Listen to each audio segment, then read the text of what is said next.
Nós estamos aqui filmando a residência de Ubirajara Brito, dando apenas um geral, porque são tantas coisas que só 3 horas de duração para a gente cobrir tudo. Mas apenas uma tomada geral para se ter ideia da sensibilidade estética do nosso entrevistado. Hoje é 2 de setembro de 2011 e nós estamos na residência, no apartamento de Ubirajara Brito. E o Expogel, através da sua TV Dinamonte, resolveu fazer um vídeo com Bira devido ao fato dele ser o primeiro trimedalense que saiu para estudar fora, porque na sua época em Tremedal tinha apenas o curso primário, e que conseguiu concluir o curso universitário de Engenharia Civil e Engenharia de Petróleo. Civil só. E que depois ele foi trabalhar, foi inclusive professor da Escola Politécnica da UFRA, onde estudou, e no seu histórico consta inclusive um doutorado em engenharia ou física nuclear na França. Bira desempenhou várias funções públicas, e uma coisa que nós achamos extraordinário é a sua capacidade de articulação e de fazer amizades. Ele conseguiu fazer vários amigos dentre os grandes intelectuais da época em que ele viveu em Salvador, em Brasília e em outros estados onde ele próprio vai contar. Em Tremedal, eu me lembro que ele sempre voltava lá para rever os amigos com seu pai. Parecia que uma amizade enorme os unia. Era seu Digo, né?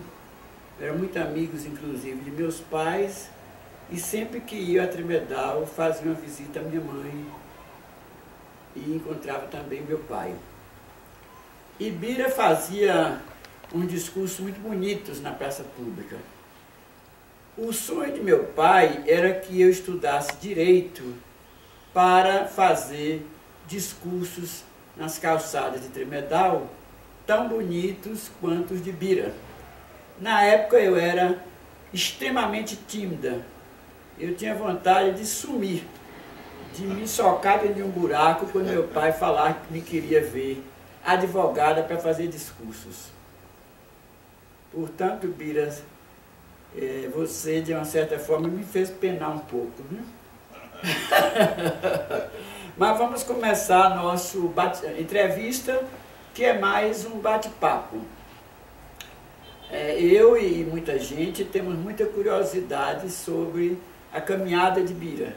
Então nós vamos começar agora pedindo a ele para fazer também uma breve autoapresentação, falar como é que ele se vê. Então, vamos começar por aí. Eu me vejo aqui como um tremedalense que percorreu um caminho relativamente difícil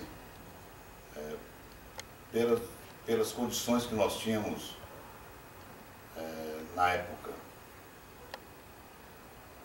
Eu digo sempre que um cidadão que nasce em São Paulo, ele tem 50% mais de chances de oportunidade de vencer na vida do que quem nasce no sertão, quem nasce em Tremedal. Quem nasce em Tremedal está na 10ª largada ou 20ª largada na corrida, e quem nasce em São Paulo está na pole position. Eu me reporto sempre a um exemplo que o meu amigo Oscar Niemeyer dá. Ele, quando se fala no Chico Buarque, e que Chico é muito inteligente, Chico é muito culto, ele diz sempre, mas Chico nasceu dentro de uma biblioteca. Exato. Isso é verdade. Quem nasce em Tremedal tem chances muito pequenas de vencer, sobretudo na área cultural, sobretudo como intelectual. E eu percorri caminhos íngremes e tenho quase que certeza que venci, em parte, todos os obstáculos que me foram antepostos ou que me apareceram. Como você disse, eu tenho talvez uma capacidade de fazer amizades. Durante todo esse percurso, andei pelo Brasil, em vários locais, vivi em Salvador, vivi no Rio de Janeiro, vivi em Brasília, militei em política estudantil, militei em política partidária, fui professor universitário aqui, fui professor na França, fiz doutorado na França, fiz amigos na França. Por todos os lugares que passei, eu sempre fiz amigos, de modo que foi com amizade, foi pavimentando a minha estrada pelas amizades, foi que eu cheguei onde cheguei na minha vida. Você se considera um vencedor? Veja bem, eu não me considero um vencedor no sentido norte-americano, porque o norte-americano, ele já nasce e o pai diz, você vai ter que vencer, você vai ser o vencedor. Não me considero nesse sentido, mas no sentido, digamos, de um cidadão que nasceu de uma cidade, numa pequena cidade, nem era cidade na época, numa pequena vila, no meio de gente que quase que semi-analfabeta e que conseguiu chegar onde eu cheguei, tem que se considerar não um vencedor, mas tive êxito da minha vida. Bíblia, falar em vencedor, o que você considera como sendo uma pessoa vencedora? Você olha para uma pessoa e diz, você venceu. O que é que leva você a pensar assim a respeito de alguém? Veja bem, porque você não tem esse conceito, não? A expressão vencedor está sempre ligada a uma pessoa que venceu todos os obstáculos, mas passou por cima do que era bom e do que era ruim, para poder chegar lá. Dá a impressão que o cidadão é uma revista. E até a palavra, vocábulo em francês, significa mais ou menos chegar. A revista é um vencedor. Um vencedor nesse sentido é muito perigoso. É o sentido norte-americano. Você também é um trator, né? É o trator, ele tem que chegar. Não, eu acho que o cidadão que conseguiu, desde criança, vencer todos os obstáculos e chegar a uma posição de um certo destaque e ter um certo êxito, ter uma certa satisfação de si mesmo, esse é o vencedor. O vencedor é aquele que está satisfeito com a posição que ele passou a ocupar a partir de uma determinada idade na sua vida.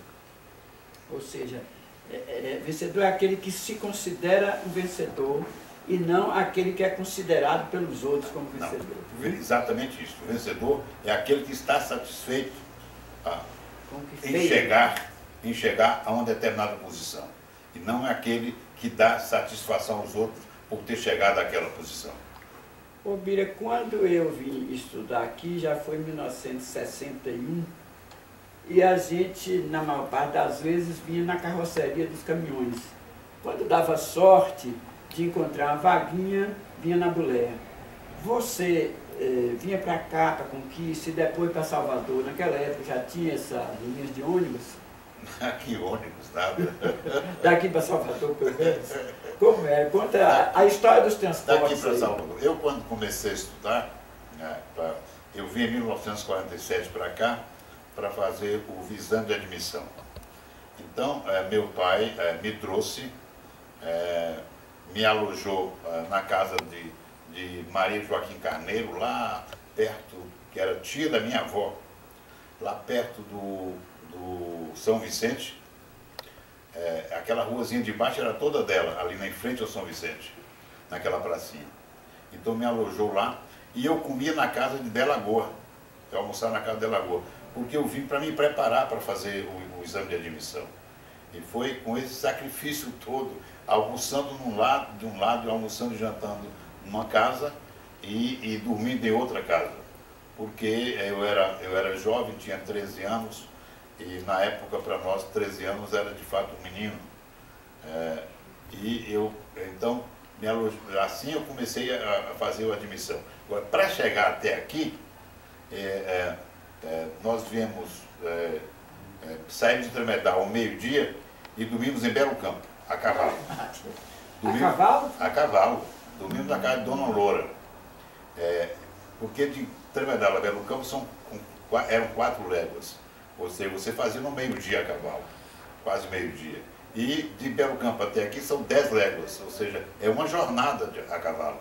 Então, nós vínhamos para Belo Campo, no dia seguinte saímos de Belo Campo e vínhamos para aqui.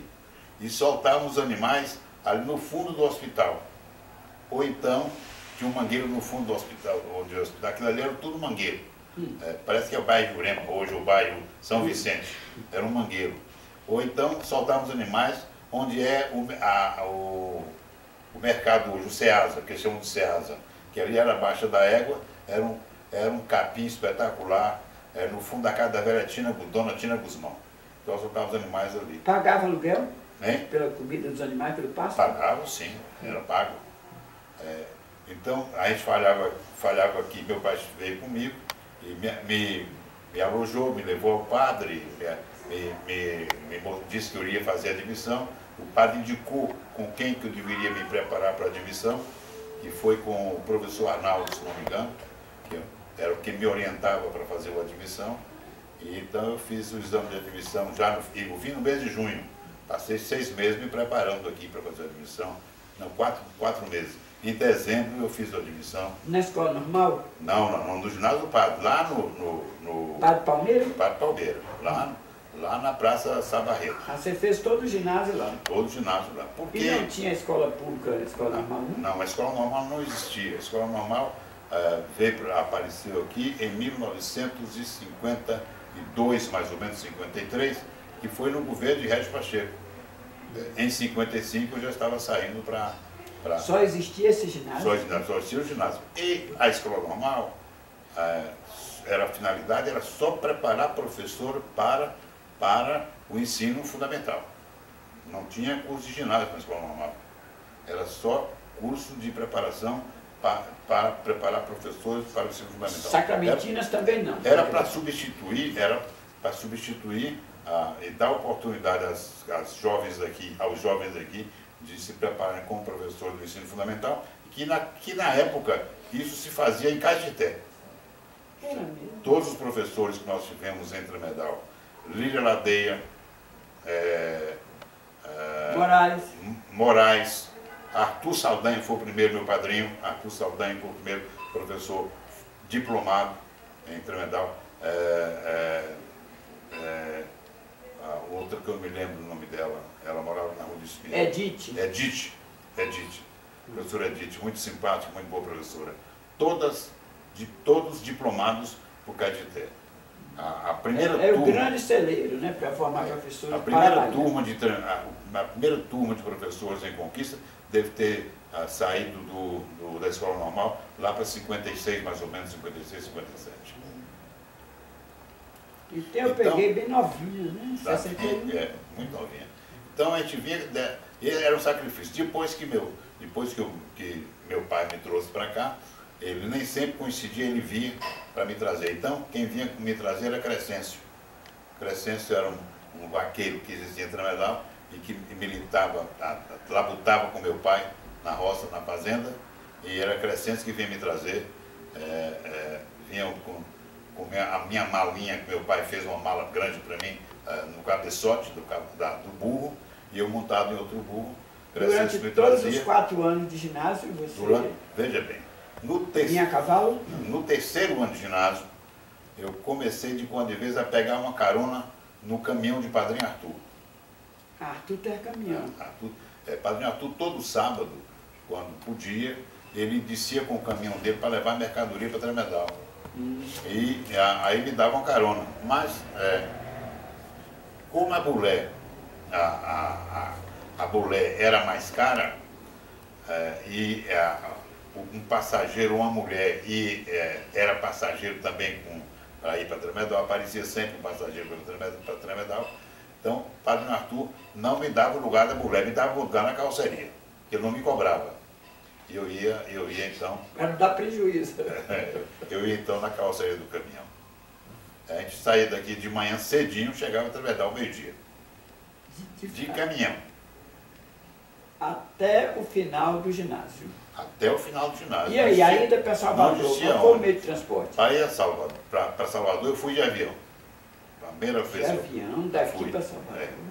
A primeira vez que eu fui para Salvador, para o colégio da Bahia, eu fui de avião. Fui de avião. Com quem? Quem foi levar você? Eu fui sozinho. Sozinho. Mas nós tínhamos já naquela época... Com que idade já? De 17 anos. Né? 17 anos. Mas eu já... A gente, não sei se as pessoas os jovens daquela época, os meninos daquela época, os adolescentes, eram mais maduros, bem mais, digamos assim, assumidos. Então, eu com 17 anos, eu já sabia o que queria, eu procurei minha pensão. O Ney Meira, que já tinha ido na minha frente, morava numa pensão. Colega seu, né? Colega meu. E filho de Tremedal também. Filho de Odílio Meira. Então, ele se formou também? Não, ele não conseguiu se formar. Ele ficou patinando no vestibular e terminou professor do ensino médio. Morreu, inclusive, o senhor morreu tem uns 4 anos. Mas eu fui morar então com o Ney Meira, numa pensão na Rua da Faísca. Depois da Rua da Faísca eu fui morar na Rua do Salete, na pensão Dona Mariana. Estudou no Colégio Central? No Central. Todos os 3 anos. Como era o nível do ginásio aqui? Bom nível? O ginásio aqui é excelente. Pra você ter uma ideia, eu saí do ginásio,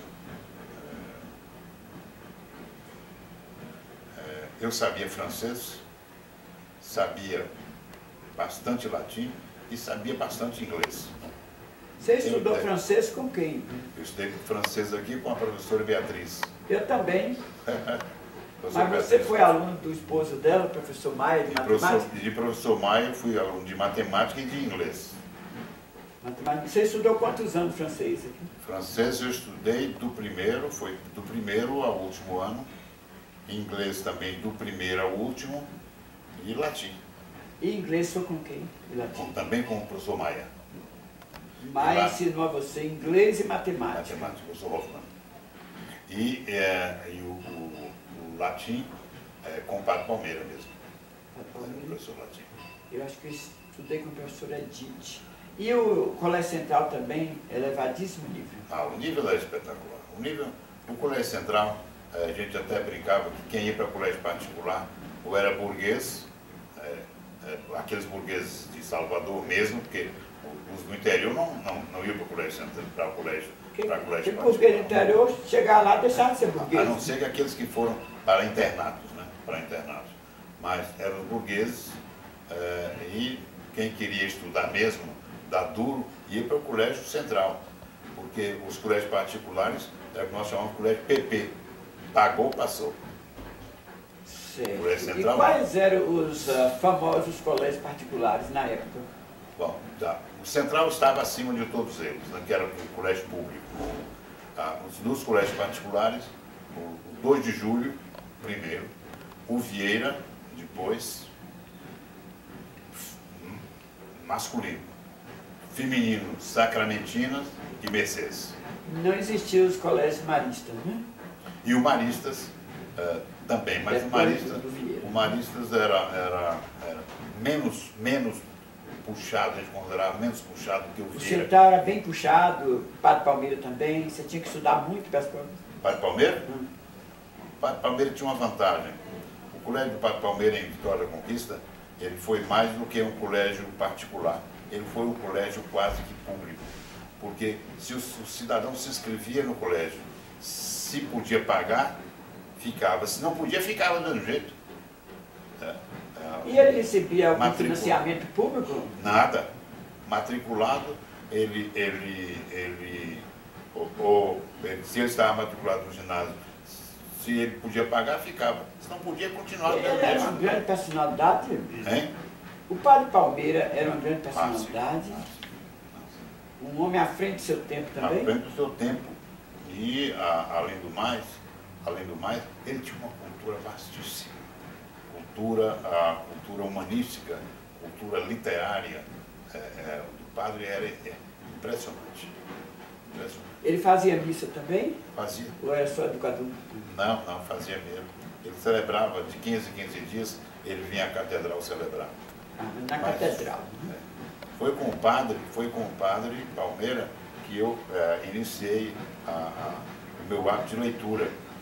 Porque no internato eu fiquei externo um ano.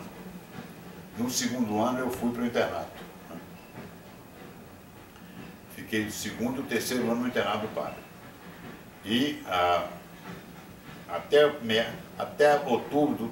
setembro do terceiro ano, fiquei no internato do padre. Em setembro o internato fechou. E eu como interno, então o padre me pediu para chefiar a banca dos internos. E eu chefiava a banca dos internos. E eu tinha acesso ao ginásio à noite. Ele então passou a me dar, a fazer uma relação de livros para eu ler. Eu comecei então a ler os clássicos portugueses, depois passei para os clássicos da língua nacional pátria, portanto, português brasileiro. Uma boa biblioteca, né? Então, eu tive uma leitura disciplinada e orientada. E foi assim que eu adquiri privilégio, a minha cultura. Ele tinha uma biblioteca muito boa. O padre lia o tempo todo que não estivesse ou andando ou conversando. Ele lia o tempo todo ou dormindo. E ele me orientou, não só do ponto de vista, digamos assim, de me levar à leitura, mas do ponto de vista de estabelecer uma gradação para a minha leitura. E ele dava esse tratamento a todos os alunos ou só a você? Eu diria que mais a mim, porque os outros não se interessavam muito por você também logo se sentiu interessado pelo Sim, muito, me interessava. Seu pai também gostava de ler? Foi uma coisa de... Interessante, meu pai gostava de ler. Casa? Meu pai gostava de ler. Meu pai foi alfabetizado em Belo Campo. Ele é tremedalense? Não, meu pai nasceu na realidade em Minas Gerais. Que cidade? Em Água Vermelha. Cidade de Água Vermelha, ali na margem do Rio do Mosquito, num lugar chamado Itamaraty. Então meu pai era mineiro na realidade. Ele nasceu em Minas. Eu pensei que fosse Nanuque, não. Não. Ele voltou para Nanuque, foi para Minas, para Nanuque, em 1949, 50. Mas conta desde o princípio. Nasceu... Ele nasceu num lugar chamado Itamaraty, município de Água Vermelha, aqui no norte de Minas. E meu avô se mudou, comprou fazenda na margem do Rio Pardo, aqui perto, e trouxe a família para Belo Campo. Ele tinha 2 anos. Porque logo Belo Campo... 2 anos. Belo Campo estava praticamente... era uma cidade, um povoado com progresso, com muita coisa que Napoleão tinha feito. tinha um grande figura, né? Tinha, Napoleão. Tinha Napoleão, tinha Cícero, tinha coisas importantes. E tinha escola. O professor do meu pai foi Blesa Serrano, que era um espanhol, naturalista, ele era muito amigo do padre Torrão. Blesa morreu ali no Corgão, ali, no município de Macarani, morreu há pouco tempo. E a biblioteca de Blesa e os trabalhos que ele tinha feito desapareceram porque parece que os filhos não ligaram, etc. Um acervo espetacular. E Belo Campo era distrito de conquista? Belo Campo era distrito, não era distrito, era povoado de conquista, porque Belo Campo foi fundado em 1905. E meu pai veio para Belo Campo em 1914, Belo Campo foi fundado em Quase 1905. fundador. Meu pai veio para 1914. Mas em 1914, Belo Campo já tinha filarmônica, Belo Campo tinha uma mútua construtora, que era uma empresa para construir casas. Belo Campo era um povoado planejado. Belo Campo tinha uma fazenda coletiva. Belo Campo tinha escola primária e secundária, com que só tinha primária. Belo Campo já tinha primária e secundária para 600 crianças em 1913, 7 anos depois de formado, depois de fundado. Entendeu? Belo Campo já tinha jornal. Então Belo Campo era até mais que a Conquista? Eu diria que no empuxo que Belo Campo iria, certamente seria mais do que a Conquista. Seria mais do que a Conquista. Esse homem assim visionário, por que esse Napoleão era tão... Então, Napoleão é interessante, eu tenho uma entrevista dele aqui, falando, se você quiser, você vai dar uma lida depois, em que ele, quando faz uma pergunta capciosa, ele responde em latim clássico. Eu me pergunto como é que um cara nascido em Tremedal, ele nasceu em Tremedal. Nasceu em Tremedal, nunca saiu de Tremedal, saiu de Tremedal para fundar Belo Campo e sabia latim. Então, E houve algum motivo para ele sair de Tremedal e ir para Belo Campo? Vou explicar. Então, meu pai veio para Belo Campo. E meu pai, por uma questão eleitoral, porque ele ficou muito amigo dos filhos de Dona Loura, que era a viúva de Napoleão, ficou muito amigo de Mirinho e do outro filho, cujo nome eu não me lembro agora, mas Mirinho era o grande amigo dele, e registraram meu pai de novo para meu pai ser eleitor, e registrou como filho de Belo Campo. Mas Digo chegou lá com 2 anos. 2 anos. Isso que já estava maior. Então toda a infância de seu pai foi em Belo Campo. Meu avô morreu, e quem criou meu pai, acabou de criar meu pai, foi Tunico Dantas, que era irmão de Dona Loura. Tunico morava no Morumbu, ali perto de Inhobim, hoje Inhobim, de Montevideo naquela época. Foi ele quem criou meu pai, até meu pai ficar mais taludo, ficar rapazinho. Então, meu pai frequentou a escola de Blesa. Então, voltando, meu pai lia correntemente, fluentemente. Meu pai era muito curioso, ele lia muito jornal. Eu me lembro que o primeiro livro que eu li na minha vida, meu pai me emprestou. Eu estava na escola do Padre Arthur, eu tinha 5 anos, alfabetizado, e passou um vendedor de livro lá para o Tremedal, e ele comprou A Vida de Cristo, e ele me emprestou esse livro para eu ler. Você adorou? Adorei. Porque Cristo realmente teve uma vida muito bonita, né? Na época. Tinha até jornal. Impressionante. O jornal era dirigido por Cícero e chamava-se o Belo Campo. Está aqui o Lettieri, que é um escritor que já conseguiu fazer 2 livros sobre Belo Campo. Como é o nome? Lettieri? Lettieri. Ele então... É filho de Belo Campo? Lettieri. Não, ele chegou a Belo Campo tem uns 20 anos. Mora lá. Mora lá. Ele então fuçou. Um historiador, né? Fuçou na Biblioteca Nacional e conseguiu o facsímile do jornal O Belo Campo, que era um jornal que se editava em Belo Campo 7 anos depois da cidade fundada, 1912, 1913, 1914. Está aqui o jornalzinho. Vira para a câmera para ver se ela foca um pouco. Principalmente a primeira página. Cadê a foto? Aí, essa página. Esse exemplar foi o Medeiros que fotocopiou e mandou para mim. E você sabe a duração desse jornal? Ele desapareceu com a morte de Cícero e Napoleão. Cícero é parente de Napoleão? Irmão de Napoleão. Cícero morreu em 1915. Eles foram assassinados em 1915. Os dois? Os dois, Por simultaneamente. Conta essa história. Então, o Cícero tinha 24 anos, era o diretor do jornal, e Napoleão tinha 43 anos quando morreram os dois, né? Napoleão era filho de João Batista lá em Tremedal. E ele se casou com Honorina Ferraz Dantas, Dona Loura, como chamávamos, que era filha adotiva de Catão Ferraz, de Catão e Zifirina.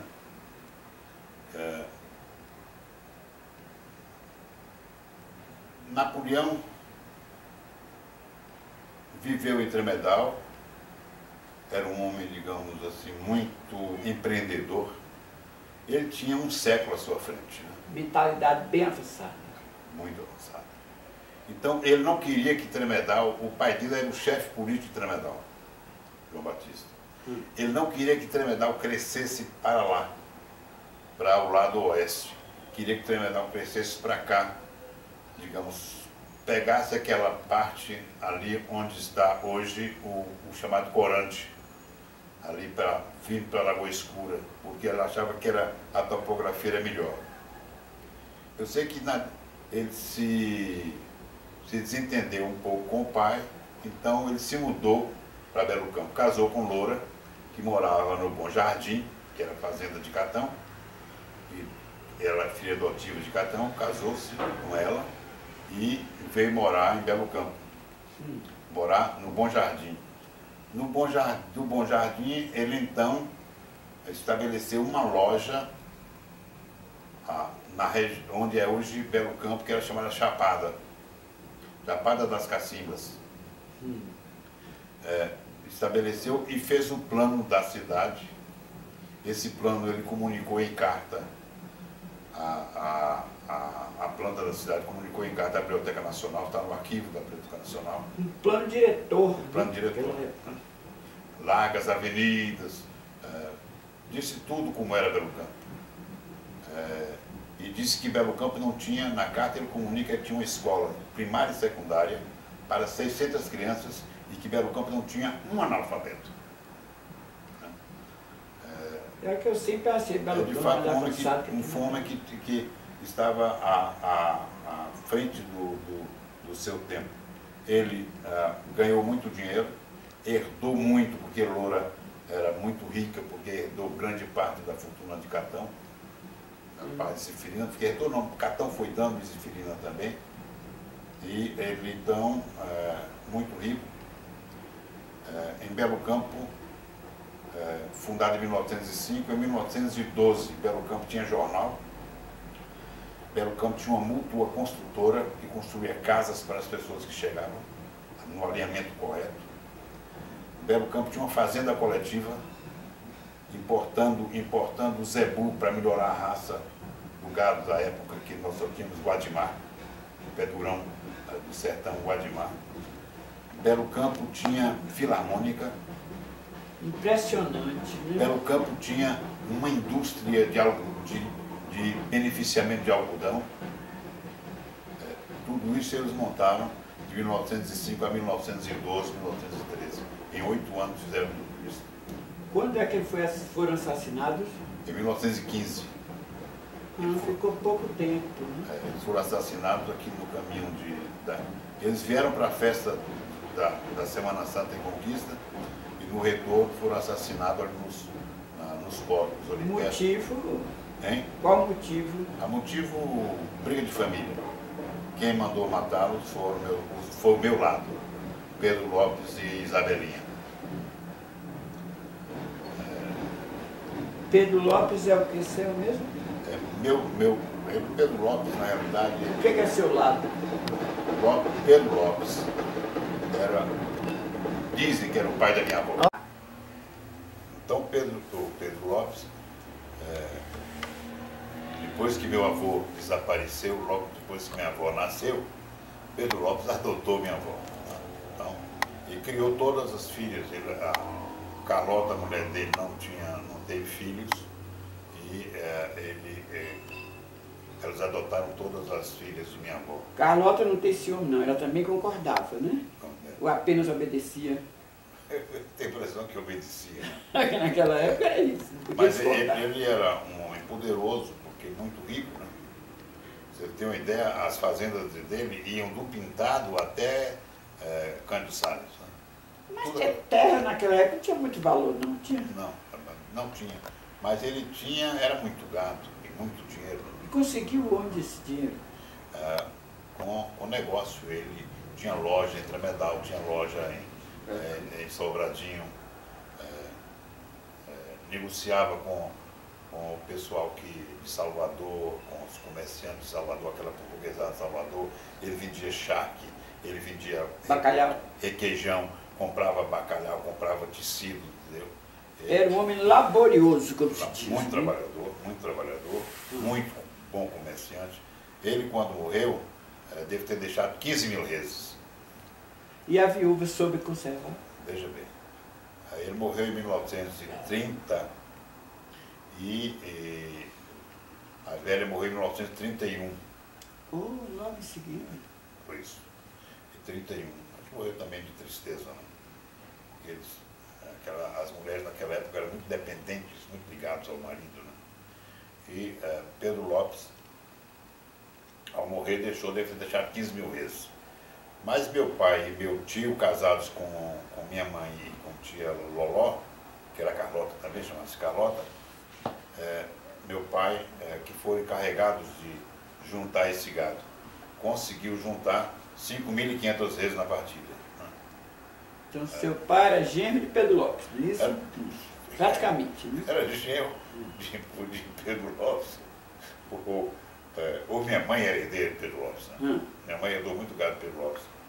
Pra você ter uma ideia, minha mãe, no testamento de Carlota, ela deixa 100 vacas para minha mãe. E minha mãe tinha uma mania, que Pedro Lopes gostava muito de minha mãe, de gado vermelho. Na época da ferra, ela ia procurar e Pedro Lopes, vai escolhendo as suas. Ela escolhia tudo com novilha bezerra vermelha e ele ferrava para ela. Quando Pedro Lopes morreu e Carlota morreu, minha mãe tinha mais de 300 reses. Né? E a fazenda melhor que Pedro Lopes deixou,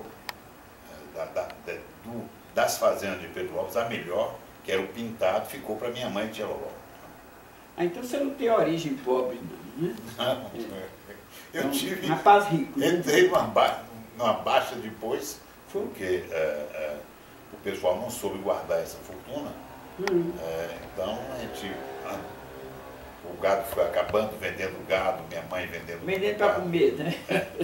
Vendendo para comer e para fazer. Seu pai era dentista? Meu pai, não, filho do meu pai. Quando meu pai se separou de minha mãe, eu tinha 1 ano e meio. Nossa. 1 ano e meio. Então... Você ficou com sua mãe? Não, veja bem, num acordo eu fiquei com minha avó. Minha avó paterna. Paterna. Mas meu pai passou a dormir na casa de minha avó. Segundo ele, não morava, dormia só. De modo que eu fui criado por minha avó. E pelo pai? Meus pais. Minha mãe, então, no acordo, na separação, fez um acordo com ele, me deixando metade do Pintado para mim e ferrou 40 novilhas para mim. Você é filho único? Filho único de minha mãe. Tá? Meu pai depois se casou e eu tenho 7 irmãos do segundo casamento de meu pai. Quando meu pai se casou, eu já tinha 10 anos. E você é amigo dos irmãos do segundo casamento? Sou mais ou menos, eles me tratam bem, eu trato bem a eles. Né?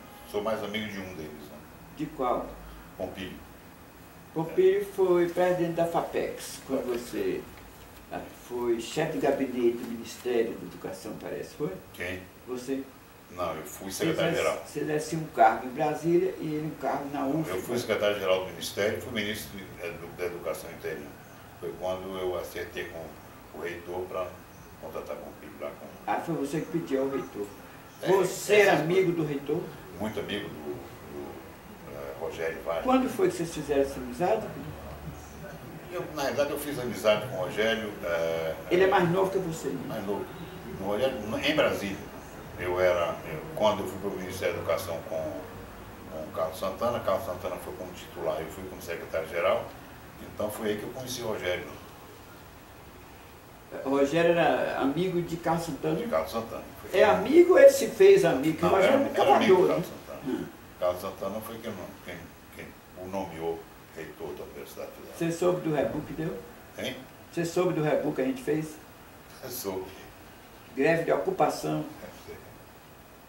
Eu era diretor de Geociências e aí chamei o diretor e disse, tome conta do seu cargo e do meu que eu vou para a reitoria. E me apossei lá de um corredor e instituí a chamada suíte presidencial. Levei rádio, levei ventilador, levei o diabo. Né? Quando o Rogério conseguiu a sentença de reintegração em posse, nós fomos tirados lá assim aos empurrões para a Polícia Federal. Nem minha coxa deixaram levar, nem meu cobertor, nem nada. Precisei pedir o diretor para buscar. Mas, então... Ali foi um jogo duro. Aquele homem teve uma determinação. Não sei se você sabe disso.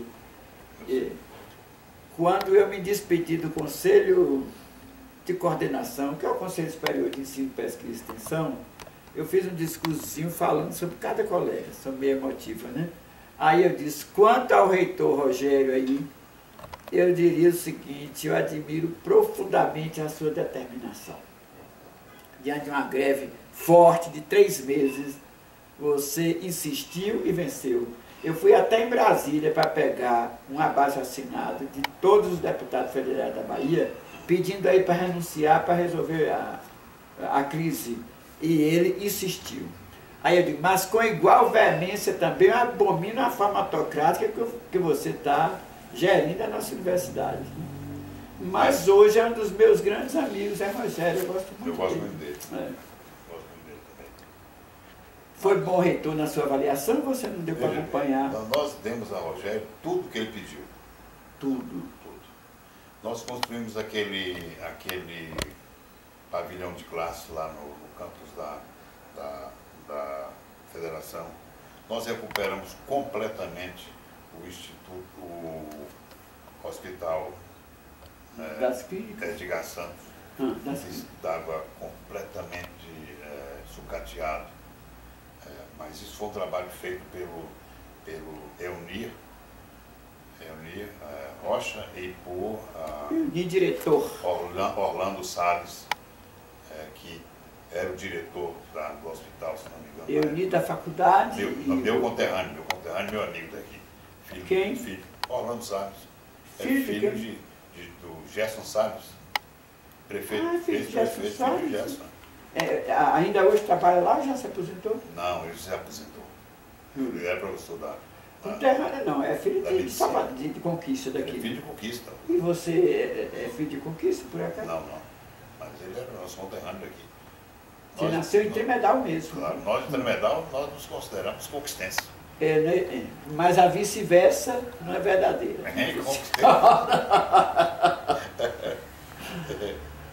Ô, Bírio, mas para a gente não se perder, voltando ao caso do grande homem de Belo Campo, ele deixou Mas voltando filhos... a Pedro Lopes. Então, Pedro Lopes, ele, com o dinheiro dele, ele fazia coisas terríveis. Então, você tem, por exemplo, era um empreendedor com o dinheiro dele. Por exemplo, ele construiu aquele sobrado onde era hoje a prefeitura. Com o dinheiro dele? Com o dinheiro dele. Construiu aquele sobrado. Aquele sobrado foi mobiliado todo com móveis importados da Inglaterra e da Áustria. E ainda estão lá os móveis? Não, tipo, minha tia Aurora vendeu aquilo para os antiquários que apareceram, o pessoal de antiquário que apareceu em Tremedal, lá onde é hoje... Bom, ela era herdeira, né? Onde é hoje a Câmara, que era o quarto onde eu dormi muito tempo. Peraí, a Câmara está ali quase em frente da igreja, não, né? Onde foi a Câmara lá no prédio. Onde foi? Ao lado tem uma sala enorme, uma sala boa. Essa sala tinha um lustre que descia com uma roldana e tinha 100 velas de lustre. Isso tudo foi vendido. Eu tenho aqui ainda essas cadeiras. Você não comprou um bocado de coisa, não? Não, mas eu estava na Europa. Essas cadeiras aqui foram de lá. Foi a única coisa que sobrou. E uma mesa que abre e dá para 24 comensais. E quem comprou essa mesa? Ela está tá em Brasília, eu dei para minha filha. A sua filha gosta também de antiguidade? Gosta da mesa. Só da mesa. A mesa ninguém pega, a mesa é minha avó. Minha avó comeu nessa mesa aqui. Entendeu? Essa mesa, que é uma mesa belíssima, essa está lá em Brasília. Tia Aurora ainda tem alguma coisa. Um espelho. No apartamento dela? Tem um espelho, uma mesa com umas cadeiras, uma mesa grande de jantar ou de café, não sei o que é. Que hoje serve para café, mas naquela época essa mesa ficava numa sala de café. A Aurora é o que mesmo dele? Hein? A Aurora é o que mesmo, Pedro? Tia Aurora é filha adotiva, veja bem, de João Lopes, padrinho Joãozinho. Tia Aurora não é filha adotiva de Pedro Lopes. João Lopes é irmão sobrinho de Pedro Lopes e tio de tio Defo. Foi quem criou o tio Defo. Pedro Lopes e madrinha. Só tudo criado com pais não biológicos. Né? Pedro Lopes e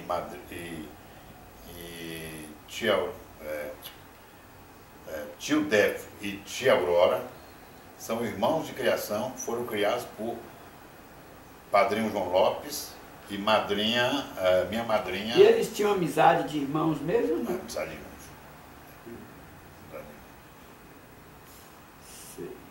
E eu considero tio Defo como irmão. Como irmão. Como tio. Como tio. E Rui como... Você considera Rui como irmão, não ou não? Foi como um primão querido. Primo irmão, né? Querido. É gente boa? É gente boa, parece que está cismando. Você está meio cismado com ele agora ou não? Desliga isso aí. Não, deixa ligado, rapaz. Rui não importa, não.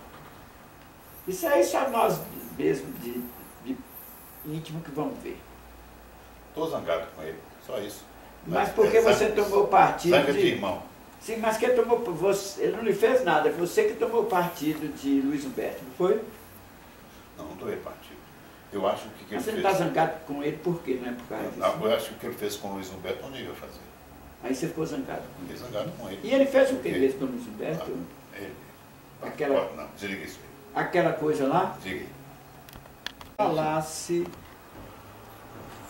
Vira, é o seguinte, um momentinho. Eu sei que muita gente em Tremedal diz que deve obrigação a Ademar Pinheiro, porque ele conseguiu, de uma leva só, levar, parece que 2 filhos de ioiô, 2 filhos de pai, filho de João Moura, etc., para estudar, e deu muito apoio.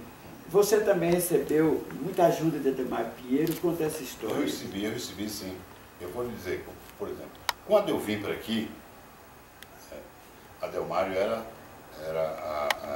ainda médico aqui em Conquista. Ah, não era deputado lá? Não, ainda não era deputado, era médico aqui em Conquista. Ele me deu... Ah, quando você veio para aqui? Veio para aqui, vem para cá. Ele me deu todo o apoio, deu todo o apoio a meu pai. Foi ele quem falou com o padre tratou da minha matrícula no ginásio do padre. Tranquilamente, não teve problema nenhum. E quando você foi para Salvador? Quando eu fui para Salvador, também ele já estava lá, porque ele já tinha mudado. Já era deputado? Ele foi como deputado? Ele foi deputado, ele foi candidato em 47 e se elegeu em 50 e ele já era deputado, se não me engano. Ele foi para lá, não foi como médico, foi como deputado. Ganhou a eleição e foi, né? Então, ele me deu todo o apoio. Que tipo de apoio assim? Você morou na casa dele? Não, nunca morei na casa dele. Assim, me dizer só, precisar de mim, as suas ordens. Um dinheiro emprestado? Saber onde eu estava, o que eu estava fazendo. De quando em vez eu ia à casa dele, almoçava lá, ficava com os meninos. E tem algum filho dele que é de sua idade? Não, tenho o mais velho? O mais velho, o Aldir, a quem eu dei curso para fazer o vestibular. Você foi professor de cursinho para vestibular ou deu um curso particular aí? Não, eu primeiro fui professor para vestibular. Eu e Santana, nós somos pioneiros em curso, nós fundamos o curso Andes. Você era professor do Andes, mas quando eu fui para lá não era mais. Mas nós fundamos o curso Andes. Santana era, mas você... Nós fundamos o curso Andes. Só vocês dois? Eu, ele, Valença. Gonzaga, né? Ele, Valença. Era física, química e matemática. Valença dava química, matemática, Raimundo dava matemática, ele dava teoria em física, eu dava problemas em física. A parte de problemas. E mais para o pessoal de engenharia. Era em Nazaré? Não. Era no ginásio Brasil, ginásio de Ítalo, do Galdense, Ítalo Galdense. Ítalo, eu fui professor ali um semestre ou dois. Pois bem, era ali. A gente alugava e ele se suicidou, você soube? Ali à tarde. Ele alugava pra gente. Mas então eram salas pequenas, né? Quando eu estava no segundo ano, o partido... Ano de engenharia? Quando eu estava no segundo ano de cursinho, o partido então me questionou o cursinho. Achava que o cursinho era atravessava o curso de colégio, o curso científico e também o curso clássico, se tivesse. Nós só dávamos para o científico. Atravessava que não era correto o cursinho. Qual partido? Partido Comunista. Partido Comunista Brasileiro ou PCdoB? PCB. PCB. Me questionou e eu tive que abandonar o cursinho. Eu ganhei um dinheirinho e ficaram Raimundo, Valença e Santana. E Santana conseguiu uma outra pessoa para ensinar a parte prática. E eles estavam de... corretos? Hein? Você entendeu que o partido estava correto? Estava correto, sim. Eu acho que o cursinho é um atravessador, porque os mesmos professores que eram dos alunos no colégio eram professor de cursinho. E por que eles sendo professor do colégio precisava que os caras... Eles eram bons no cursinho, mas no colégio eles faziam corpo mole, é isso? É isso exatamente. É isso que o partido questionava, que nós íamos destruir o ensino médio com os cursinhos. E a verdade é isso mesmo. O cursinho passou a ser um instrumento para preparar os estudantes para o vestibular, e os estudantes e os professores passaram a considerar o ensino, colocar o ensino no colégio regular em segundo plano. E foi isso que destruiu o ensino público na Bahia. Ô Bira, e você, conta essa história da sua atuação política. Você entrou primeiro pelas mãos do partido, na política? Veja bem, Como foi seu processo de conscientização política? Veja bem, eu quando cheguei, eu vim de Tremedal para aqui, eu vim mais ou menos ingênuo. Eu tinha tido umas decepções, uns choques de consciência e de fé religiosa em Tremedal. Eu era coroinha, fui coroinha do padre Sátiro, depois chegou lá um outro padre chamado Padre Praxedes. Esse tomava uma cana fenomenal. Esse conseguia... Brasileiros ou estrangeiros? Não, brasileiros. Esse, o Padre Praxedes, era um moreno, tinha cara assim, até meio pernambucano, mas não sei de onde ele era. Ele depois se amigou dizem que se amigou com a Aurora, que depois... Antes de Aurora se casar. A Aurora veio a ser depois a mulher de Abel, dentista. Ah, não é a Aurora de Lili, não, outra Aurora. Não, se amigou com a Aurora e veio a ser a mulher de Abel. Abel é irmão de João Moura? Irmão de João Moura. E ele teve até filhos com a Aurora. Pois bem, esse padre tomava um pau que era... chegava uma caixa de vinho de missa de Caetité, ele bebia em 2 dias, o vinho de missa todo. Aí celebrava a missa com cinzano. Eu ia comprar cinzano para celebrar a missa. Uma vez acabou o cinzano da praça e ele celebrou missa com vinho Combate, que era um vinho fabricado por Sebastião Neves, que era genro de João Marceneiro. Ele celebrou com vinho Combate. E na hora do lavabo, na hora de colocar o vinho, colocava-se vinho e um pouco de água, né? E ele disse, água não, bota só vinho. Eu botava só vinho no cálice. E na hora do lavabo, ele não lavava com com água. Não fazia de quando botava água, botava só vinho. Então eu tomava na missa vinho puro. Né? E uma vez em Tremedal, ele cheio do mé, tropeçou com a custódia na mão e caiu essa custódia, quebrou hóstia, quebrou custódia. A Tremedal tinha muita pedra no meio da rua, né? Eram uns regos com as pedras do lado. Eu sei que ele tropeçou ali em frente, subindo a rua que chama hoje Clemente Maciel, lá em cima, quem vai para a Praça Del Barqueiro. Explica o que é custódia aí para os nossos telespectadores. Custódia é aquela coisa dourada onde se põe a hóstia e sai assim uns raios como se fosse luzes saindo de dentro, onde se põe a hóstia em pé e vai se carregando assim. Pois bem, então a hóstia caiu, quebrou, foi um Deus nos acuda. E minha tia, que era quem comandava a cantoria da igreja, tia Agemira, gritou: isso é um castigo de Deus, não sei o quê. Eu sei que aqui Agemira é sua tia, irmã de sua mãe? Tia de minha mãe. Tia de minha mãe. Era boa professora? Você estudou com ela? Não estudei. Não estudei com ela, mas era uma professora muito rigorosa. A palmatória comia lá, gente. Comia. Mas nega aprendia. E ela tem um filho chamado João?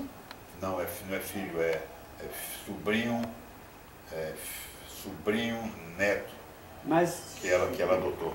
Pois é, filho de criação. Filho de criação. Ele era um rapaz assim, estranho, diferente também, né? Bem curioso. Onde anda ele, Billy? Eu sou o que está por aqui mesmo, conquista. Não é, ele é bem ativo, não é uma pessoa comum, não. Nunca vi. Você não tem amizade com ele? Não, tive, mas ele não me procurou, porque razões não sei porquê. Sim, Billy, mas vamos falar sobre o seu processo de conscientização política. Então, quando eu vi com um choque de fé, um choque de consciência. Chegando aqui, que eu comecei a ler, e fui lendo muita coisa passada pelos livros que eram me aconselhados pelo Padre Palmeira. Não, pelo professor Everardo de Castro. Aí foi seu professor. Professor Everardo de Castro. Esse cara era um grande, né? Então eu comecei a ler materialismo, a ler livros de Marx, Lenin. Karl Marx. Quando eu estava no terceiro ano de ginásio, eu já tinha lido o Capital. Todo? Todo. E entendido? Não, nem tanto, mas a parte que eu pude assimilar já me fez sair daqui um ateu. E é até hoje ateu? Sou ateu até hoje. Mas não tem nenhuma religião? Não tenho religião, não tenho religião. Então, chegando a Salvador, eu continuei marxista, já era marxista. Né? Mas eu tinha feito um propósito de não participar de nada que fosse política antes de concluir o colégio. Então fui para o Colégio da Bahia e lá não me meti em nada. Com pedido do seu pai, não? Hein?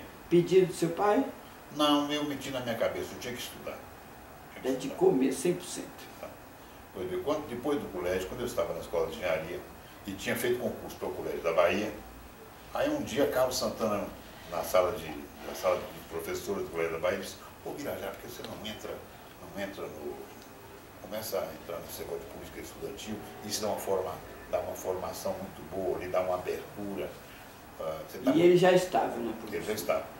E ele é do outro lado, reacionário. Sempre foi reacionário ele? Não, ele não era, nunca foi um reacionário. Carlos Santana, a segunda mulher dele é comunista até hoje. Quem Fabíola Nunes. É que nós temos ele como um grande... Não, nunca. Agora, extrema-direita. Não. Sabe por quê? Porque naquela época, os professores mais votados para reitor estavam sendo nomeados. Abriu exceção exatamente com a UFSCar, pegando o quinto lugar, que teve, parece, 4,1% dos votos, foi Rogério Vargas. Então, para nós, ele é abominável. Né? O Carlos nunca foi homem de direita. Ele tinha amizade com o pessoal de direita, eu diria que ele é homem de centro. Homem de centro. Médico, né? Médico. Nunca foi de direita. Exerceu a Pelo medicina? contrário, os filhos são todos de esquerda. Conhecidos, não? Hein? São conhecidos? Eu diria que tem uma que é conhecidíssima,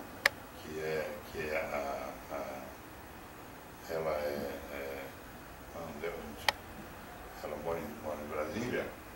Até ontem eu vi um colega dela, que era ligado, Milton Seligman, que vi na televisão, um rapaz entrevistado, hoje é diretor de comunicação da Ambev, vice-presidente para a comunicação da Ambev.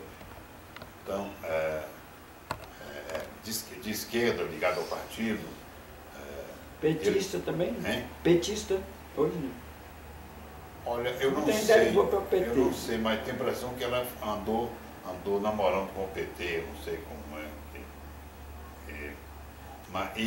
Sim, então Carlos Santana lhe aconselhou. E a mulher dele é a viúva. A viúva de Carlos é comuna.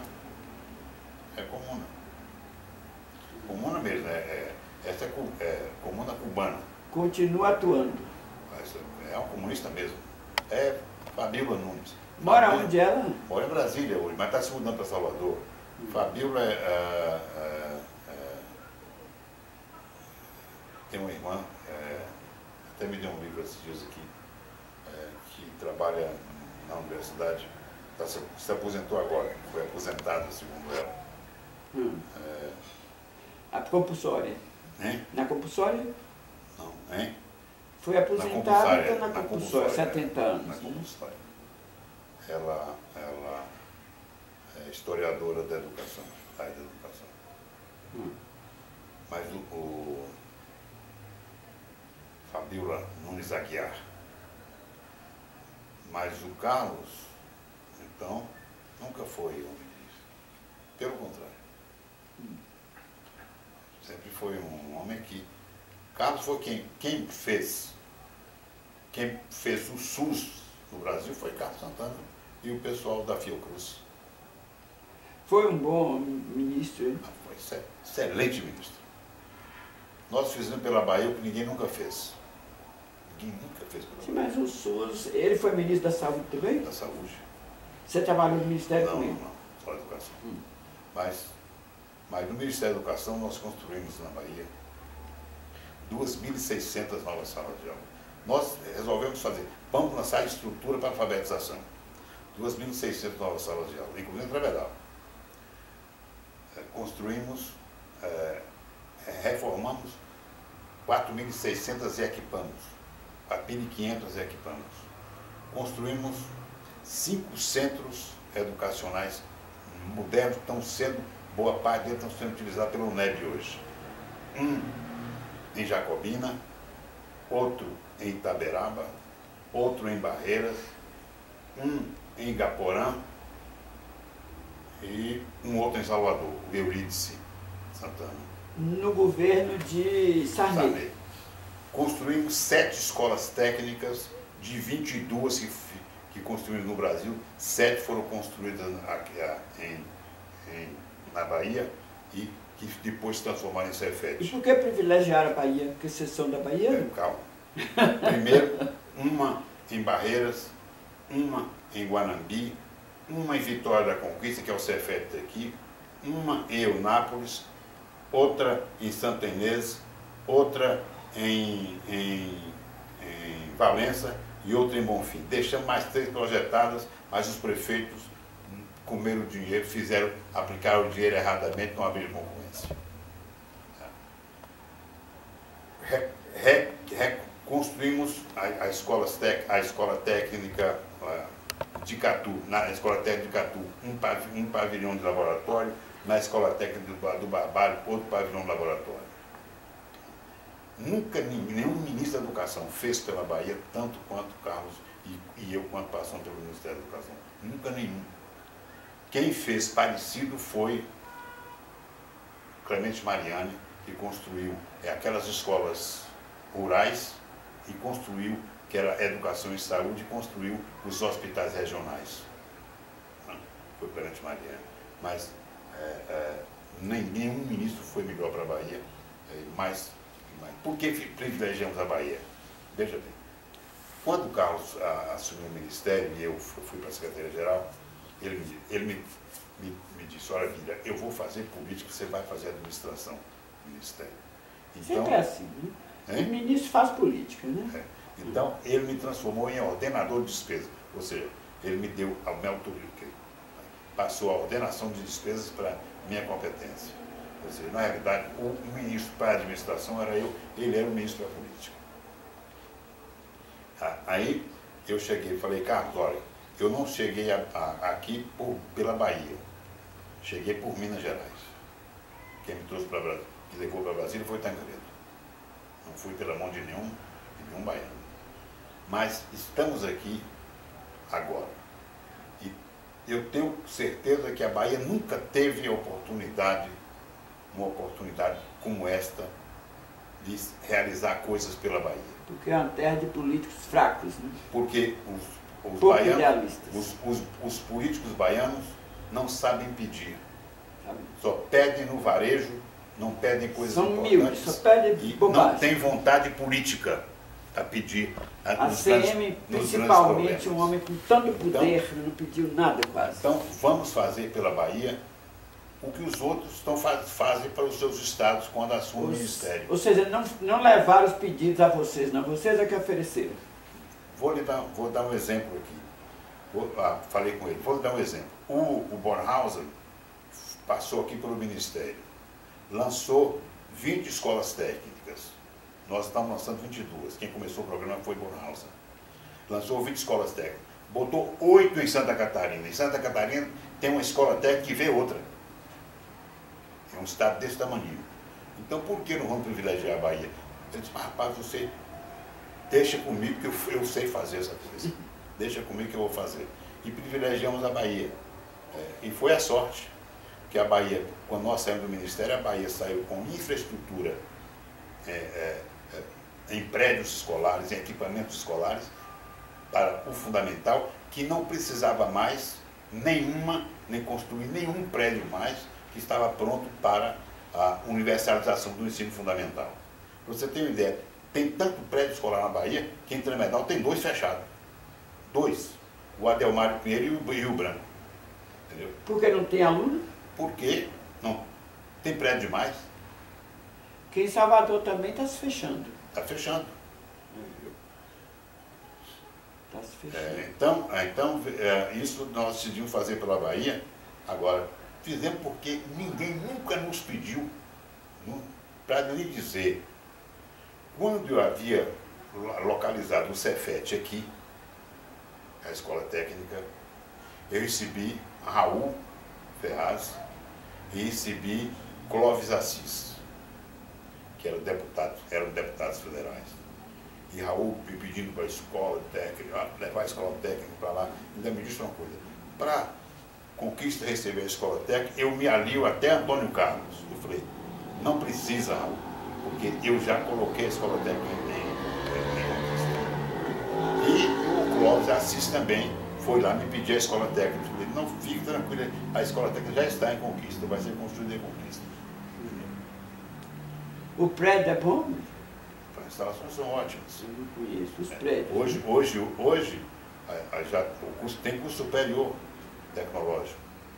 Tem 3 cursos superiores. Sim, lá. mas a gente vai derivando e você não falou mesmo seu ingresso na política. Veja bem, então... Que começou pelo PCB, não foi? Quando eu estava no primeiro ano... Primeiro ano de quê? Diga de do primeiro ano, portanto...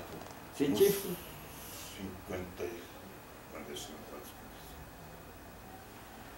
Em 56, no meados de 56, eu estava no primeiro ano, houve um problema que elegeram o reitor Edgar Santos,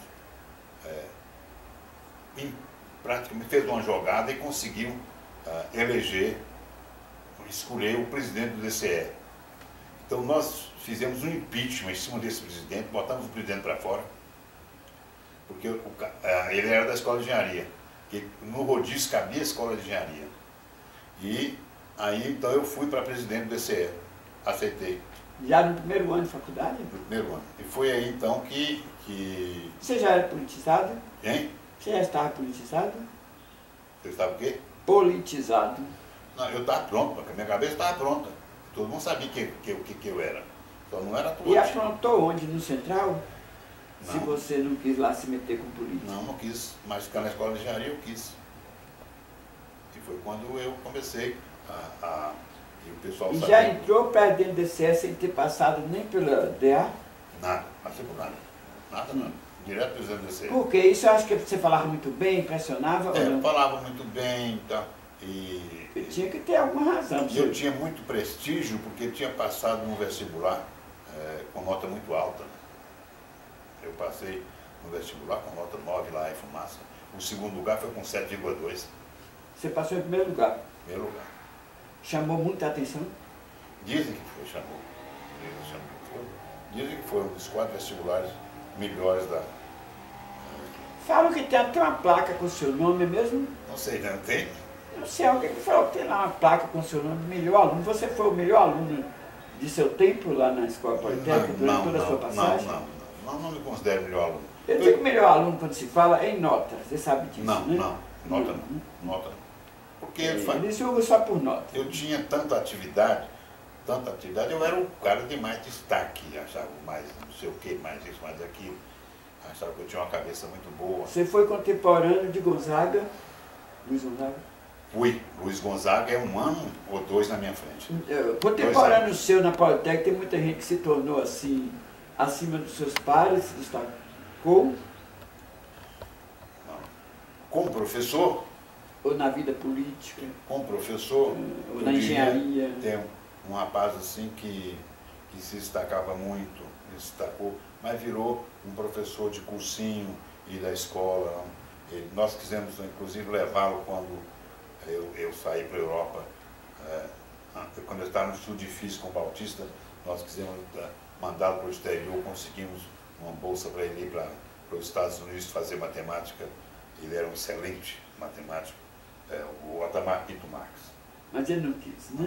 Não quis. O negócio era ganhar dinheiro. Né? O negócio casamento, a mulher se acomodou, vendo o cara progredir em cursinho, comprando muito apartamento, fazendo apartamento, então não quis, né? Mas um rapaz brilhante. Mas ele dava uma aula belíssima. Um caráter fenomenal. Um caráter fenomenal. E ainda, ele está vivo ainda, não está? Vivo, dá aula ainda. Ainda tem cursinho? Tem cursinho ainda. É muito boa a aula, doutor. Eu diria que da minha geração, tem gente muito brilhante, tem na escola de engenharia, né? Mas os mais destaques são Bautista Vidal. A Bautista Vidal foi seu contemporâneo, fez engenharia? Não, no segundo ano. Ele foi colega de Ângelo. Qual Ângelo? Ângelo Sá. Em engenharia? Em engenharia. Tem Ângelo Sá, que é uma cabeça privilegiada. Entendeu? E na Politécnica tem algum? Hein? Tem algum que ficou na Politécnica? Como professor? Hoje, bom professor. Como professor da minha turma tem ficou o Ricardo. Você sabe que minha turma deu muito professor. Foi. Deu Elizinho Lisboa. Foi meu professor, desenho, né? Ricardo Pedreiro de Siqueira. Nilson João e Silva. Carlos Faria Ribeiro. Esse era muito bom. Nenhum foi meu professor. Em eletricidade. Ele ensinava, morreu como professor de transmissão, linha de transmissão. Você foi professor também da Politécnica? Fui professor da Politécnica. Concursado ou colaborador? Não, fui contratado. Você não é aposentado como professor da Politécnica? Não, mas eu contei meu tempo, que eu fui reintegrado professor da universidade. Reintegrado professor da UFBA? Pela anistia. E você foi perseguido pela ditadura? Eu fui parado no exílio.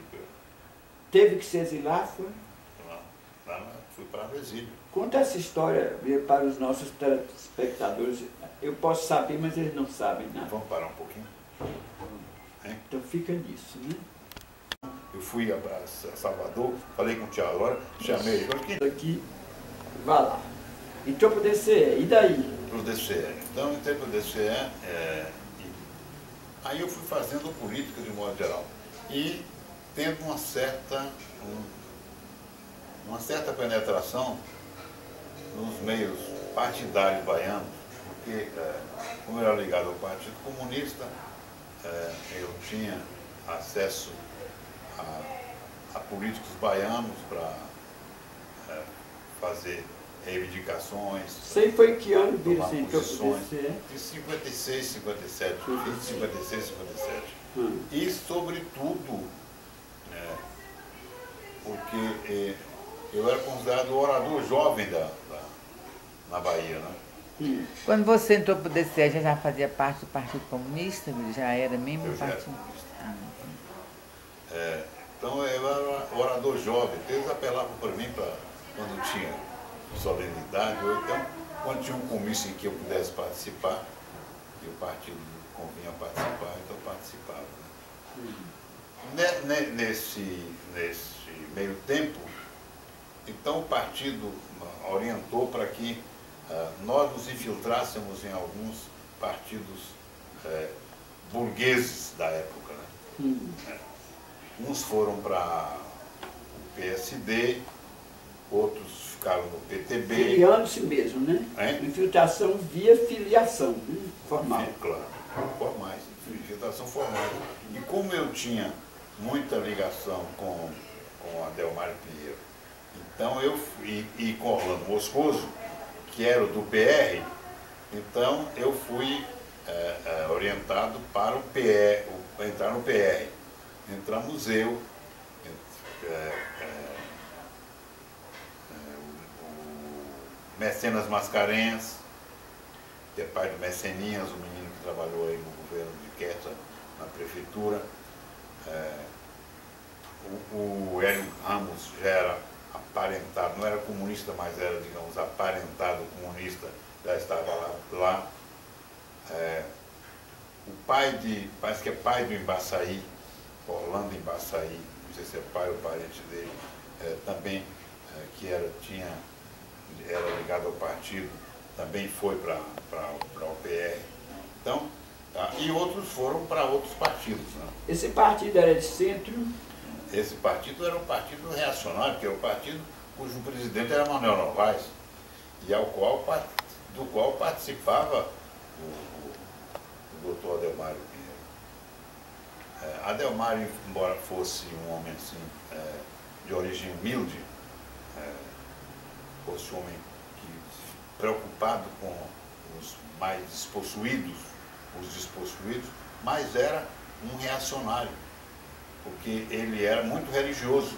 Então ele tinha, na essência, ele era um reacionário católico, em função da sua religião. Sendo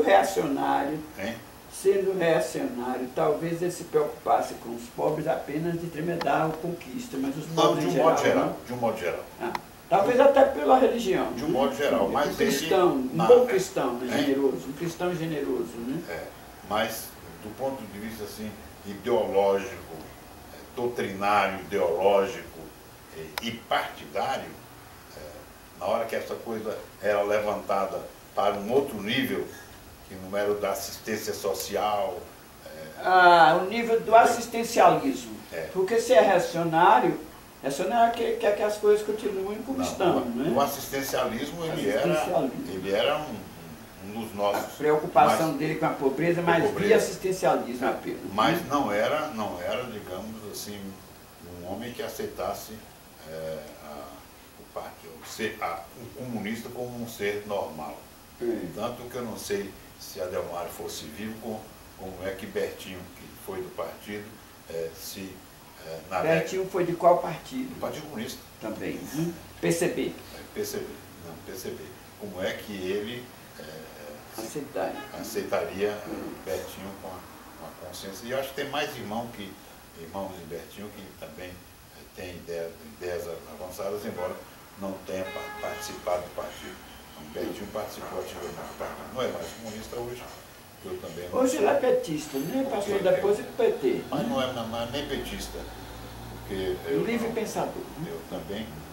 Eu continuo comunista agora. Como o partido não existe, Comunista a seu modo, né? Eu sou comunista desativado. Sozinho. Eu sou comunista, digamos assim, na teoria. No sonho. Filosoficamente eu sou comunista. Quer dizer, eu acho que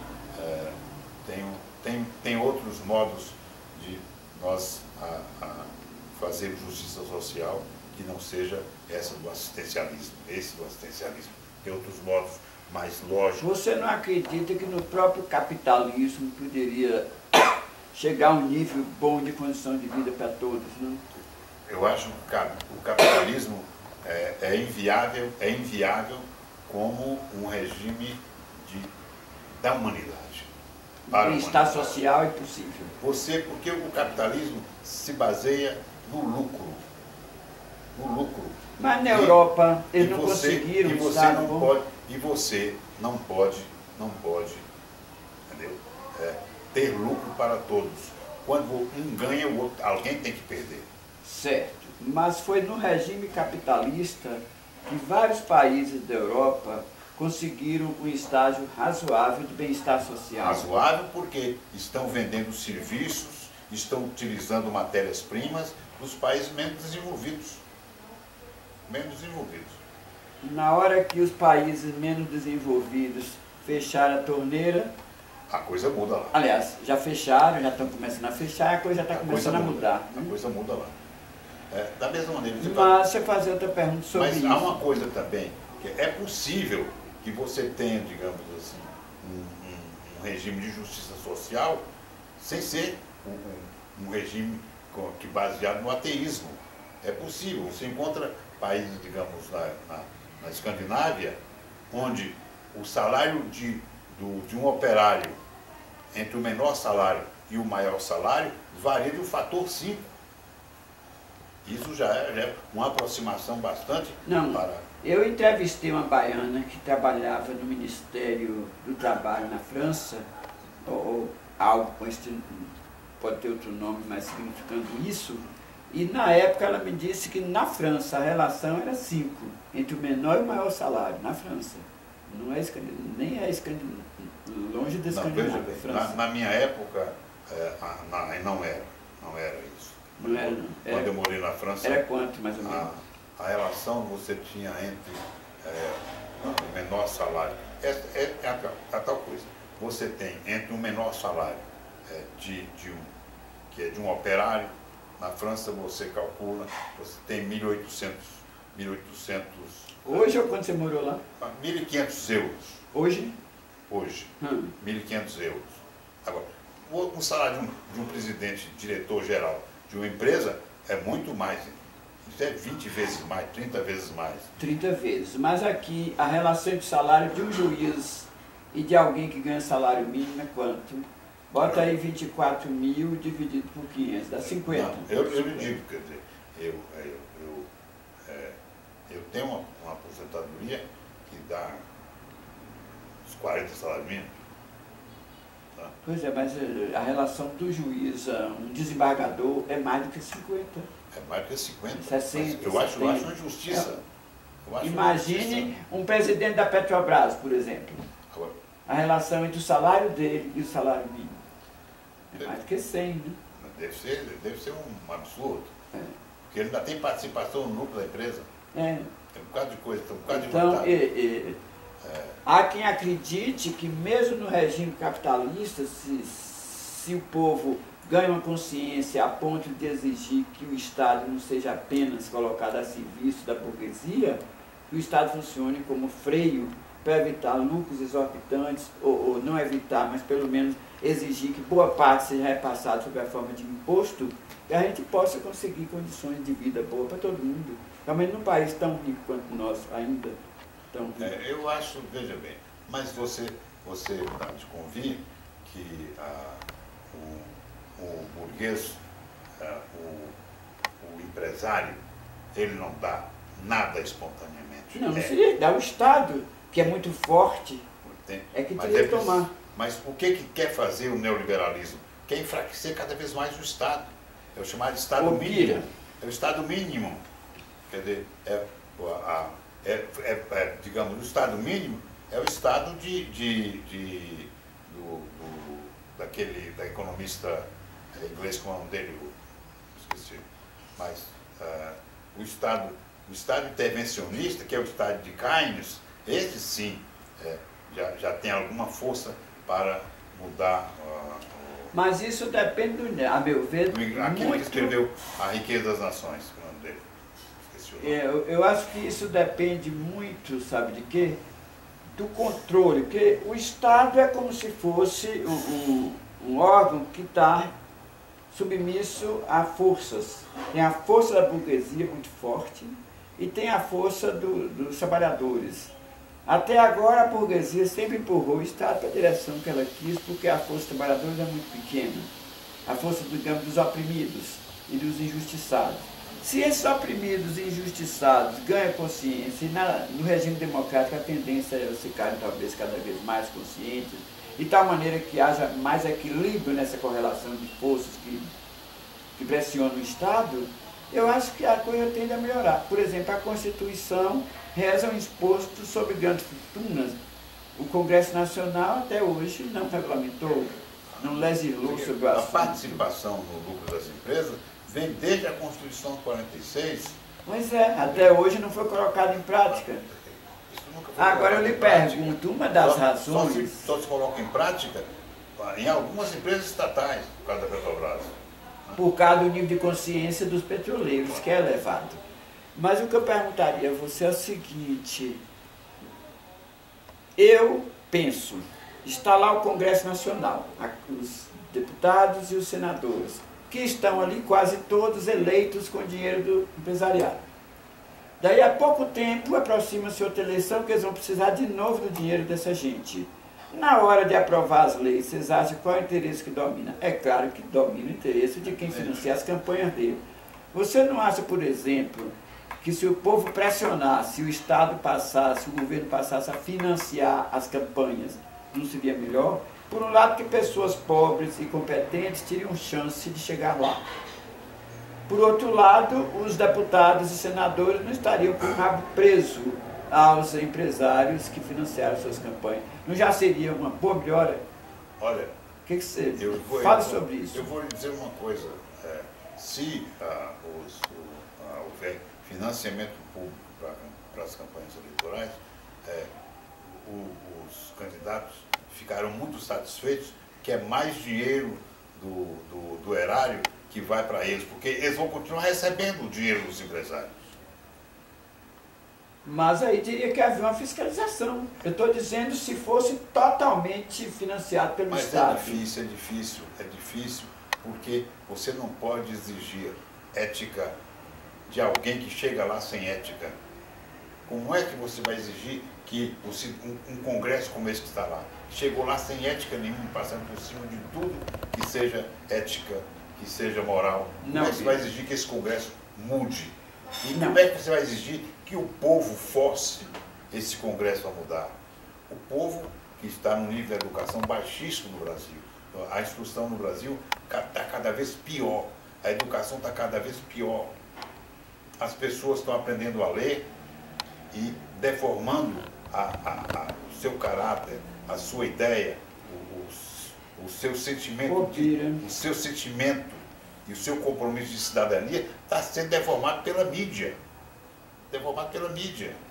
Ô, Bira, mas há muito esse discurso na universidade de que a educação está cada vez pior.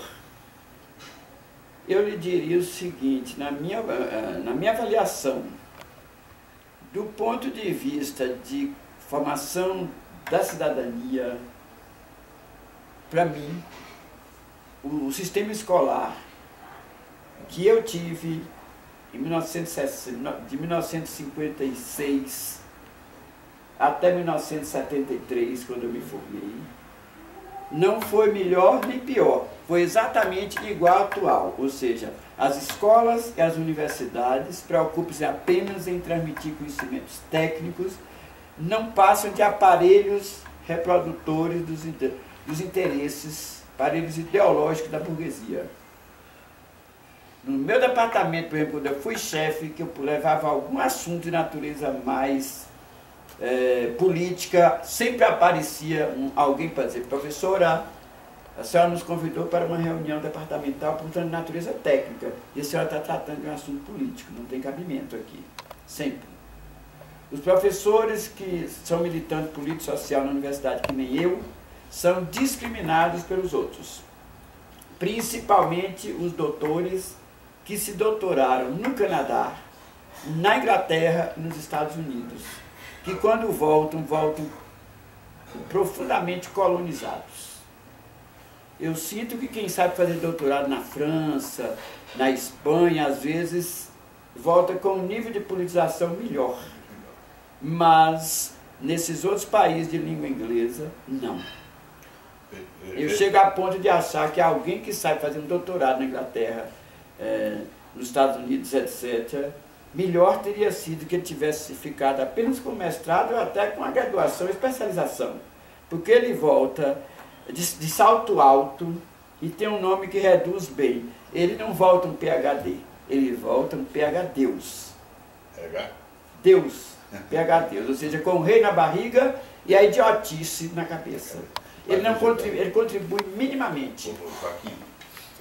Então, do ponto de vista político, o sistema educacional não melhorou nem piorou. Sempre preparou as pessoas para serem alienadas. Mas você não pode exigir que a escola superior modifique tudo aquilo, não só no seu alunado, quanto no seu corpo docente, modifique tudo aquilo que não foi feito, ou faça tudo aquilo que não foi feito no curso fundamental e no curso secundário. O curso fundamental e o básico e o curso secundário é quem prepara o cidadão. Se você não preparar até o cidadão, até o jovem alcançar 16, 18 anos, está perdido. Está perdido. Esse curso fundamental que está aí, que não prepara ninguém para nada. Sim, mas eu quero dizer que não prepara hoje e não preparou ontem.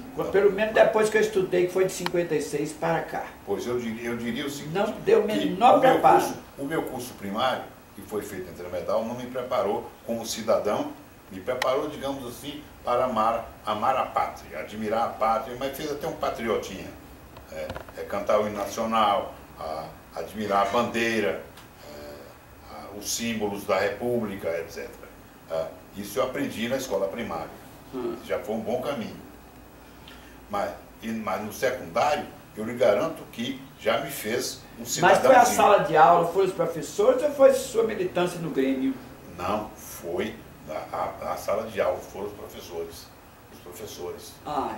Então vou reformular meu pensamento. Eu diria que uma aula de Everardo na história já dava para preparar, já dava meu querido, introduzia algumas noções, digamos assim, de diferenciais em relação ao poder. E os professores de português também?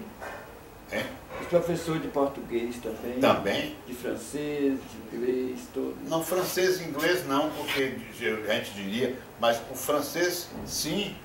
Talvez pelo também. Tipo de leitura. E geografia também. Também. Todos eles. Então, Bira, eu vou dizer outra coisa. Talvez você tenha razão, porque você estudou antes de mim.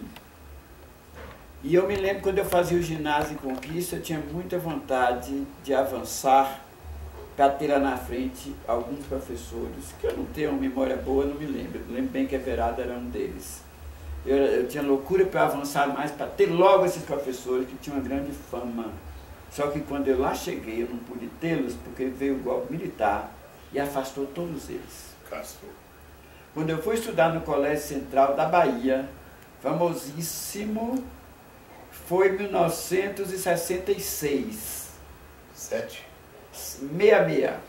1966. Só tinha professor submisso e covarde. Os outros saíram. Então o golpe militar produziu um desserviço a esse país terrível. Minha professora de história, ela sentava na mesa, abria o caderno e ditava, e nós copiando. Física, química e biologia não tivemos uma aula prática sequer. A professora de geografia era botando chave, o quadro era chave, só via chave. Então foi ou seja, todo mundo que estudou começou, que foi para a escola em 1956, 57, não, eu fui em 57, 57, 58, 59, 60, e aí fez o ginásio, 61, 62, 63, 64, e em 64 pintou o golpe militar. No meu caso, nem no ginásio, que foi ainda pré-golpe, que foi 4 anos antes do golpe, minhas professoras eram todas extremamente alienadas. E depois do golpe, basta lhe dizer que no 4º ano de ginásio, nós nos reunimos para fazer um jornaleco, uma cartolina para pregar no mural. Coisas bobas tipo assim: você sabia que Dinalva está namorando fulano? Você sabia que Angélica, quando se formar, vai ser diretora na ONU? Etc. E nós fomos proibidos. O diretor não deixou, isso em 1964. Então, para mim, a educação foi extremamente castradora. No Colégio Central da Bahia é que em 66, 67 eu comecei a fazer militância, porque inventamos também ensinar uma peça, foi proibida. Em função disso, a partir do Central, nós conseguimos uma greve em todos os colégios públicos, e aí partiu, vamos dizer assim, para a minha conscientização, mas não passava de fazer aqueles cartazes que eu adorava, bem grande, abaixo da ditadura, etc., de passeata. Porque na universidade, o tempo todo, eu acho assim, o fato de eu ter uma veia já muito rebelde me fez participar um pouco do movimento, mas na época, por exemplo, enquanto eu fiz engenharia, eu fazia política assim: alguém ligava para mim e dizia: Joaquina, vai no pé do caboclo, pegue um pacote de panfleto e bota em tal lugar. Pelas minhas mãos passaram um ofício tipo assim, do diretor: de ordem do magnífico reitor, no caso Roberto Santos, comunico estarem suspensas reuniões nessa faculdade com mais de 3 alunos. 4 alunos já não podiam se reunir. Então foi terrível. Eu acho que hoje as escolas devem estar um pouco melhor, do ponto de vista político, do que na minha época. Eu realmente, nesse ponto, tive azar. Você pegou uma parte de um relâmpago de democracia. Então você foi felizardo. Eu diria que a minha geração foi a geração que veio logo depois da guerra, e foi a geração mais brilhante, mais politizada que teve o Brasil em toda a sua história. Mas porque foi uma geração que teve o grande privilégio de se forjar na democracia. Exatamente por isso. Antes não tinha tido democracia zorra nenhuma, e depois teve o golpe. Nos 18 anos de democracia. Porque o Brasil tem muito pouca vida democrática. Na realidade, o Brasil só teve 18 anos, que foi de 46 a 64. E agora? Em 64 e 23 anos agora. Concordo com você. Só tem democracia. Porque a Primeira República não tem democracia, o Estado Novo não tem democracia, o Império não tinha democracia, entendeu? E antes nem se fala que era colônia. O Brasil, a minha geração, essa geração, desde 18 anos de democracia. Foi a geração, eu diria, a melhor geração produzida no Brasil, porque o Estado Novo teve uma vantagem. Ele não inoculou ideologia reacionária na geração pós-45. Não inoculou. Pelo contrário, preparou uma juventude com uma instrução humanizada. Se você verificar os programas, for olhar os programas de Gustavo Capanema e os programas de Chico de Campos, preparados nas reformas durante o Estado Novo, são reformas para preparar um jovem com cultura humanística. Mas não teve a preocupação... Tanto que tinha curso clássico também, claro, né? Não teve preocupação de injetar ideologia nos jovens. Isso veio com a educação moral e cívica da ditadura militar. Depois de 64, não. Depois de 64 foi uma geração que foi condicionada a princípios errados, princípios reacionários. Então, Bira, veja bem, sua geração poderia ter feito muito, mas foi impedida de fazer pelo golpe. Mas minha geração foi castrada em 64. Pois é. Então a ditadura provocou um prejuízo de 50 anos, 60 no mínimo nesse país. Olha lá. Você quer um atraso. Você quer uma coisa? A minha geração, depois que o golpe dos efeitos não, que ainda existe até hoje, mas depois que cessaram os governos do golpe, as ditaduras, quer dizer, de 85 para cá, foi a geração que estava preparada ainda, apesar de tudo, para assumir o poder. Mas eu vou lhe fazer uma pergunta. Eu vou lhe fazer uma pergunta. Na minha visão, grande parte dessa geração que poderia, depois de acabada a ditadura, lá para 85, tomar as rédeas, muitos, porque tinham sido torturados, ficaram pessoas, verdadeiras nulidades. Pessoas, às vezes, tão traumatizadas que não assinavam abaixo-assinado, queria pedir. Então, eu diria que um percentual altíssimo dessa pessoa que estavam realmente preparadas e poderia estar ali no ostracismo e logo depois se levantar para fazer grandes coisas nesse país, a maioria foi covarde, se acovardou. Veja bem, o que aconteceu com a geração, com a chamada minha geração? Estou sendo injusta? Essa minha geração, após a redemocratização, foi capaz de ocupar os cargos do executivo e alguns do judiciário. Mas não foi numerosa o suficiente, não sobreviveu numerosa o suficiente para ocupar o legislativo. O legislativo foi ocupado pela ralé preparada pela ditadura. Esse legislativo está aí, pela ralé preparada pela ditadura. Nós éramos totalmente desqualificados. Nós éramos muito poucos e fomos suficientes apenas para ocupar alguns cargos no executivo. E você sabe que o executivo, no regime democrático, ele vive também à base de negociação com o legislativo. Claro. Se o legislativo é fraco, o executivo não pode ser forte, né? Então foram muitas coisas. Mas eu queria saber o seguinte, no caso da sua geração, você parece que conheceu realmente muita gente.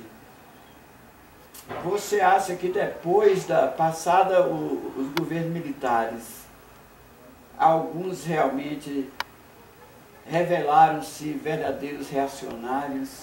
Houve revertério aí na cabeça de muita gente, ou então silenciosos? Você sentiu falta da militância de muitas pessoas que antes pareciam que seriam bem expressivas? Não. Eu acho que da minha geração eu não vi, pouquíssimos eu vi, digamos, passar para o lado de lá, tá?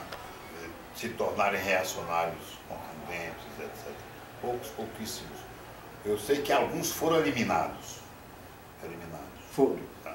Muito eliminados. Não é física, é eliminados psicologicamente. Foram exercer sua profissãozinha, foi ser seu profissional liberal, exitoso. Pensar apenas em si e na família. Eu tenho três casos, né, de uns que deixaram completamente. Eu tenho o caso de um rapaz aqui de Paramirim, Aurélio Rocha, rapaz brilhante, espetacular. Largou tudo, foi ser puramente médico.